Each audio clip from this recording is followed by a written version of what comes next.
पय ओखदि गोपयो दिव्यांतरिक्षे पयोधाः पयस्वतीः प्रदिशः सन्तु मह्यम्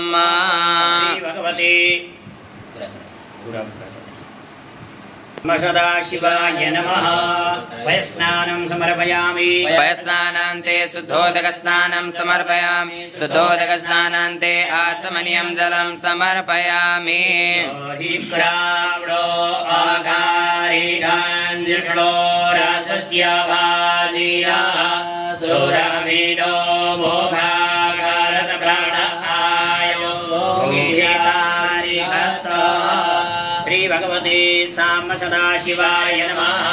स्नानं समर्पयामि। दधिस्नानान्ते शुद्धोदकस्नानं समर्पयामि। शुद्धोदकस्नानान्ते आचमनीयं जलं समर्पयामि। घृतस्नानं घृतं विमिक्षे घृतमस्य जो निर्घृते श्रितो घृतं पश्य धाम अनुक्वादाम वहमादाय स्वस्वाहा घृतं रेखावाक्षीयव्याम्।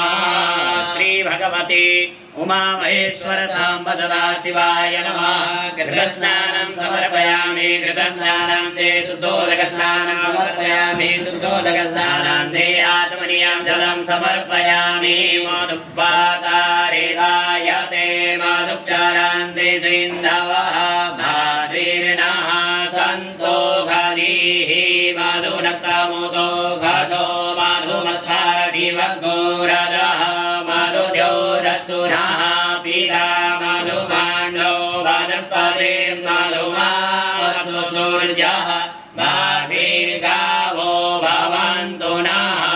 श्री भगवते उमा महेश्वर साम्ब सदाशिवाय नमः। मधुस्नानं समर्पयामि। मधुस्नानान्ते शुद्धोदकस्नानं समर्पयामि। शुद्धोदकस्नानान्ते आचमनीयं जलं समर्पयामि। अपागोराशमदुपायास गोसोर्जे सन्तगो समाहितं वा अपागोरासस्य जोरसस्तम्भो गृहामृतममुपयाम गृहीतोऽसीन्द्राय यद्वाजुष्टां गृहामे खते ज्योतिरिन्द्राय यद्वाजुष्टतमं वा। श्री भगवती उमा महेश्वर साम्ब सदाशिवाय नमः।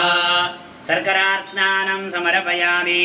शर्करास्नानान्ते शुद्धोदकस्नानं समर्पयामि। शुद्धोदकस्नानान्ते आचमनीयं जलं समर्पयामि।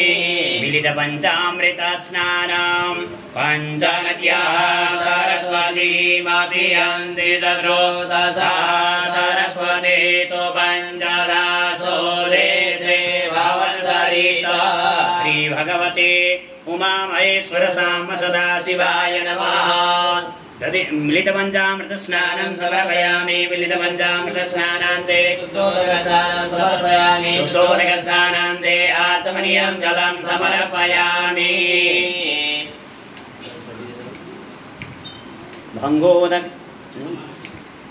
भस्मोदकस्नानं प्रौषधिया भस्मानायोनिमपस्सवृथिवीमग्ने सग्गो सृजमात्रे विष्टान् ज्योतिर्गमान् पुनरासदाः। श्री भगवते उमा महेश्वर साम्ब सदाशिवाय नमः। भस्मोदकस्नानं समर्पयामि। भस्मोदकस्नानान्ते शुद्धोदकस्नानं समर्पयामि। शुद्धोदकस्नानान्ते आचमनीयं जलं समर्पयामि।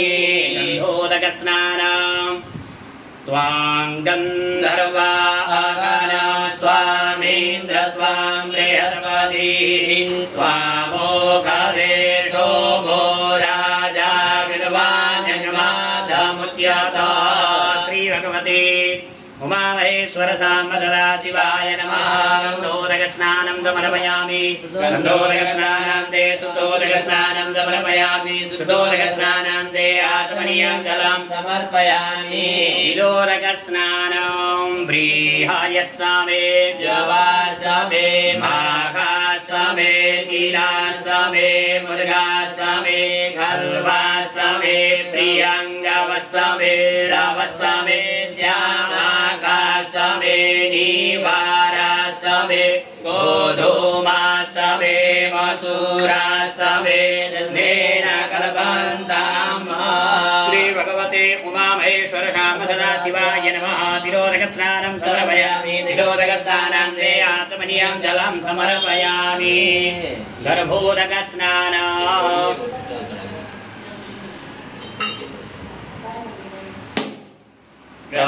प्रजापतिश्चरति गर्भे अन्तर्जायमानो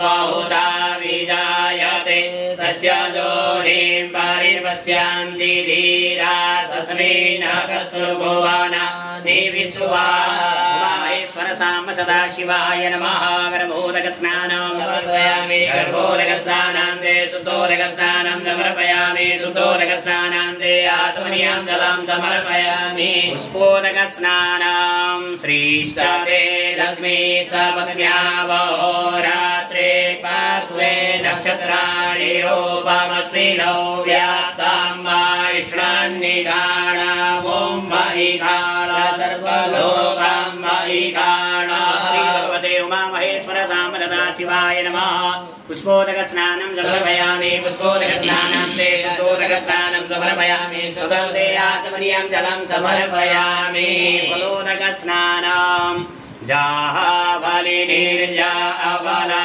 अपुकाजा च पुपिणी बृहस्पति व्रजोदास्तानो मुञ्चन्तको असः श्री भगवते उमामहेश्वर साम सदा शिवाय नमः कदलीफलोदकस्नानं समर्पयामि कदलीफलोदकस्नानान्ते शुद्धोदकस्नानं समर्पयामि शुद्धोदके आचमनीयं जलं समर्पयामि जाहाबलिनिर्जा अबला अपुकाजा च पुपिणी बृहस्पति व्रजोदास्तानो मुञ्चन्तको असः श्री भगवते उमामहेश्वर साम सदा शिवाय नमः आम्रफलोदकस्नानं समर्पयामि आम्रफलोदकस्नानान्ते शुद्धोदकस्नानं समर्पयामि शुद्धोदकस्नानान्ते आचमनीयं जलं समर्पयामि गन्धाक्षतपुष्पैः सम्पूज्य